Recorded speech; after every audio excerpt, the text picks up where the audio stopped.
Good morning wastage. ప్రతి leader చూడదగిన video ఇది. ఇక్కడ చూడండి, నేను గత వీడియోలో పెట్టాను. కంప్లీట్గా నారు చనిపోయే పొజిషన్లో ఉన్న టైంలో మన వెస్టేజ్ యొక్క ప్రోడక్ట్ గ్రాన్యువల్స్ కానీ, ఆక్వాజెల్ కానీ, ప్రతిదీ యూమిక్ కానీ, అగ్రియేటెడ్ కానీ ప్రతిదీ నేను వాడాను.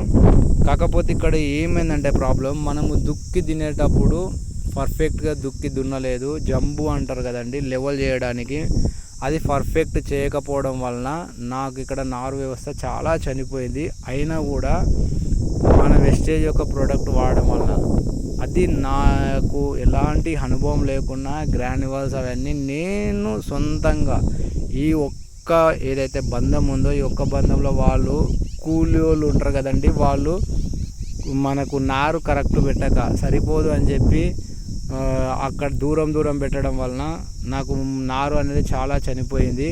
నాకు ఈ గ్రాన్యువల్స్ తర్వాత మనము ఎరువు అండి, నేను గ్రాన్యువల్స్తో పాటు ఆర్గానిక్ ఉపయోగిస్తున్నా కాబట్టి గోపేడలో మిక్స్ చేసి గ్రాన్యువల్స్ నేను నా సొంతంగా చల్లినాను. నాకు పర్ఫెక్ట్ రాకుండా ఉండడం వలన ఏమైందంటే ఒక్కొక్క తావల మనకు వరి అనేది ఎక్కువ అయింది. అంటే గ్రాన్యువల్స్ ఎక్కడైతే ఎక్కువ పడ్డాయో అక్కడ గంట అనేది విపరీతంగా అయింది. ఇక్కడ చూడండి,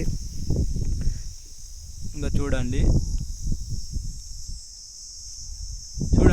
ఎక్కడైతే గ్రాన్యువల్స్, అంటే నాకు వ్యవసాయం మీద అంత అవగాహన లేదు, ఒక సంవత్సరం కూడా కాలేదు. ఇక్కడ చూడండి, నేను గ్రాన్యువల్స్ అవన్నీ నా సొంతంగా చల్లాను కాబట్టి ఇక్కడ చూడండి, ఎక్కువ పడ్డ ప్లేస్లో చాలా బ్రహ్మాండంగా అయింది. ఇక్కడ నేను ఒక ప్లేస్లో చల్లలేదు చూద్దామని, అంటే మన గ్రాన్యువల్స్ వలన నిజంగా గంట గడుతుందా లేదా అని అబ్జర్వ్ చేశాను.